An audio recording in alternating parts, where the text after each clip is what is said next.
चलिए देखते हैं, बायोलॉजी का बहुत बड़ा चैप्टर है कोशिका। तो कोशिका के बारे में हम लोग अध्ययन करते हैं। कोशिका को इंग्लिश में बोला जाता है सेल, हालांकि कोशिका का टेक्निकल नाम होता है साइटो। अब इस साइटो का अध्ययन करिएगा तो हो जाएगा साइटोलॉजी। तो कोशिका को जब भी बायोलॉजी में पढ़ा जाएगा तो सेल नहीं कहा जाएगा, सेल इसका इंग्लिश नाम है, बायोलॉजिकल नाम होता है साइटो। साइको नहीं, साइको माने पागल होता है। साइटोलॉजी क्या हो जाएगा, इसका अध्ययन। देखिए कोशिका जो होता है ना, बहुत लड़कों को लगता है एक शरीर का सबसे छोटा अंग है, ये सबसे बड़ा गलत बात है। ये सबसे छोटी इकाई है, यूनिट ऑफ सेल है, न कि part of unit of body है। ये पार्ट सबसे छोटा पार्ट नहीं है। ये हम लोग आप खुद ही समझ जाएंगे कि सबसे छोटा अंग और सबसे छोटी इकाई में अंतर क्या होता है। कोशिका की जो खोज किया था, यानी जो जनक थे वो रॉबर्ट हुक थे।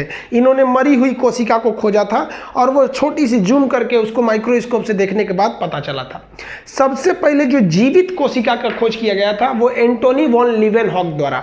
तो कहेगा कोशिका विज्ञान के जनक कौन है, तो रॉबर्ट हुक है। याद रखिएगा, खोजे वही थे, भाई मरा खोजे या जिंदा खोजे वो अलग मैटर होता है। अब स्लाइडेन एवं श्वास नाम के दो वैज्ञानिक हैं। इन्होंने कहा कि पूरा शरीर कोशिकाओं से मिलकर बना है, पूरे शरीर में जहां जहां है वो कोशिकाएं हैं। तो कोशिका का सिद्धांत यानी शरीर कोशिका से मिलकर बना है, किसने बोला था, स्लाइडेन एवं स्वान ने बोला था। अब एक होती है सबसे छोटी कोशिका और सबसे बड़ी कोशिका। इसमें दो तरह का क्वेश्चन, मानव में सबसे बड़ी और सबसे छोटी, और ओवरऑल पूरी दुनिया में सबसे बड़ी सबसे छोटी। तो पूरी दुनिया में सबसे छोटी कोशिका माइकोप्लाज्मा की होती है, ये यूनिसेल्युलर होता है। तो ये दुनिया में सबसे छोटी कोशिका माइकोप्लाज्मा की होती है। सबसे बड़ी जो कोशिका होती है वो शुतुरमुर्ग के अंडे की होती है। अब मानव में देखेंगे तो मानव में जो सबसे छोटी कोशिका होती है वो मेल के स्पर्म यानी शुक्राणु की होती है। मेल का जो स्पर्म होता है उसके शुक्राणु की कोशिका मानव में सबसे छोटी होती है।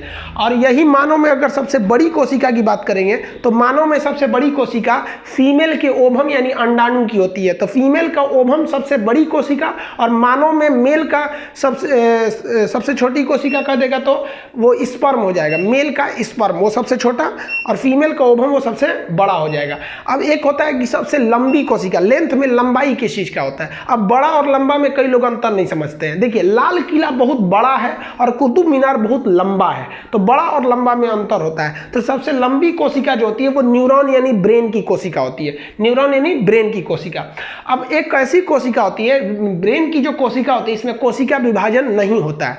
कोशिका विभाजन मतलब क्या होता है कि एक कोशिका टूटकर दो नई कोशिकाओं का निर्माण कर लेती है। जैसे मान लीजिए यहाँ कहीं एक कोशिका मर गई तो वहाँ खाली जगह हो जाएगा, तो बगल की कोशिका विभाजन कर जाएगी और 1 से 2 में बनेगी। तो देखिए 1 से 2 बन गई तो एक जो विभाजन हुआ है वो अपना जगह एक रख लेगा और जो मर गया एक उसका जगह पे चला जाएगा, तो क्षतिपूर्ति हो सकती है। जो ब्रेन की कोशिकाएं होती है ना, न्यूरॉन सेल, इसमें कोशिका विभाजन होता ही नहीं है। इसलिए अगर आपके ब्रेन के अंदर चोट लग गया ना तो वो ठीक नहीं होने वाला है। यहाँ मारिए तो ऊपर ठीक है चलेगा, और तेज मार दीजिए फूट जाएगा, चमड़ा खून निकलेगा, सही है। और हड़ाहे मार दीजिए हड्डी फूट जाएगा, ठीक है। और अगर हुमच दिए ना तो चला गया वो ब्रेन के अंदर, अब वो ठीक नहीं होने वाला है। इसलिए पुलिस ना आपको कहती कि बबुआ तू हेलमेट पहन, क्योंकि इसमें कोशिका विभाजन सेल डिवीजन नहीं होता है। एक बार लगा ना तो हमेशा के लिए डिलीट हो जाओगे, रिसाइकिल बिन में भी नहीं मिलोगे। समझ में गया। अब बात करते हैं सबसे तेज विभाजन कहाँ होता है। जहां विभाजन नहीं वह जगह टूटने फूटने के बाद ठीक नहीं होगा, और जहां विभाजन सबसे तेजी से होगा वहां पर बहुत जल्दी टूट फूट को रिकवर किया जा सकता है। तो सबसे तेज कोशिका विभाजन लीवर होता है। हम ये लीवर में भी बता दिए थे बहिर्स्रावी ग्रंथि नाम के चैप्टर में। लीवर जो होता है, अगर लीवर को काट दीजिएगा ना तो अपने से ठीक हो सकता है। तो क्वेश्चन भी पूछता है वह कौन सी कोशिका है जो अपने क्षतिपूर्ति को स्वतः ठीक कर सकती है, यानी क्षतिग्रस्त कोशिकाओं को ठीक कर सकती है, तो वो लीवर कर सकता है। और ब्रेन में कोशिका विभाजन नहीं होता है। समझ में गया। यहाँ बड़ा छोटा ओवरऑल में है और यहाँ बड़ा छोटा मानव में है। अब बात करते हैं कोशिका का मेन अध्ययन चालू करते हैं। जैसे देखिए अगर आप किसी ईंट को जोड़ते जाइएगा तो वो दीवार बन जाएगा। अब दीवार में तो ऐसा नहीं है केवल ईंट ही लगता है, सीमेंट भी लगता है, मसाला भी लगता है, बालू भी लगता है, लेकिन केवल ईंट का भी खड़ा कर सकते हैं, थोड़ा सा दीवार कमजोर हो जाएगा। तो मेन यहाँ देखिए ईंट को जोड़ेंगे तो क्या बन गया, दीवार। कई सारे दीवार को जोड़ेंगे तो क्या बन जाएगा, एक रूम बन जाएगा, कमरा। और रूम को सिस्टमेटिक सजा देंगे तो बन जाएगा घर। इसी तरह हमारा ह्यूमन बॉडी भी है। आप कोशिका को जोड़िएगा तो बन जाता है टिश्यूज यानी उत्तक।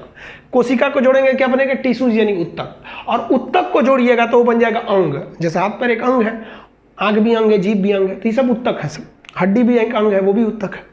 अब इन अंगों को जोड़ देंगे तो पूरा का पूरा क्या बन जाएगा, शरीर बन जाएगा। समझ में आ गया आप लोग को कोशिका, ये इतना चीज, इसका आप एक स्क्रीनशॉट लीजिए। आप फिर हम अभी इसी पार्ट में हम आपको समझाते हैं अन्य कोशिकाओं के बारे में। देखिए हम कोशिका के पार्ट्स को हम लोग देखना चालू करते हैं। कोशिका के अंग यानी कोशिकांग किसे कहते हैं, तो सबसे पहले आती है कोशिका झिल्ली, इसको इंग्लिश में हम कहते हैं मेम्ब्रेन। इसका दूसरा नाम होता है प्लाज्मा झिल्ली। ये एक झिल्ली के समान होती है और इसी के अंदर सभी कोशिका के अंग होते हैं, चाहे वो माइटोकॉन्ड्रिया हो, न्यूक्लियस हो, गोल्गी बॉडी हो, कोई भी अंग हो, सभी के सभी इसी के अंदर रहते हैं।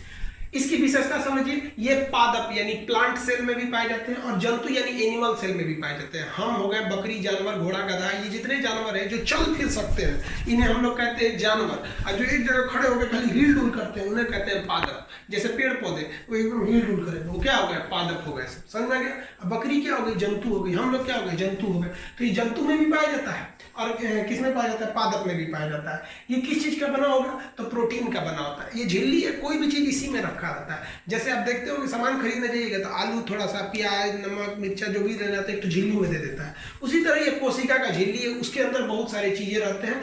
ये कोशिका के सभी अंग इसी झिल्ली में रहते हैं। समझ में आ गया आप लोग को। अब आप कभी गौर किए होंगे, अगर आप जाइएगा तो कहिएगा 10 रुपये का आलू दे दीजिए तो एक तो झिल्ली में दे देगा, 5 रुपये का प्याज, 2 रुपये का मिर्चा, धनिया पत्ती, कुछ ले लीजिएगा इसी में तो एक तो झिल्ली में दे देगा। और अगर उसी में ज्यादा चीज ले लीजिएगा ना तो डबल झिल्ली लगा देगा। देखें इस चीज को। तो जो कोशिकाएं थोड़ी बड़ी होती है ना उनमें डबल झिल्ली होता है।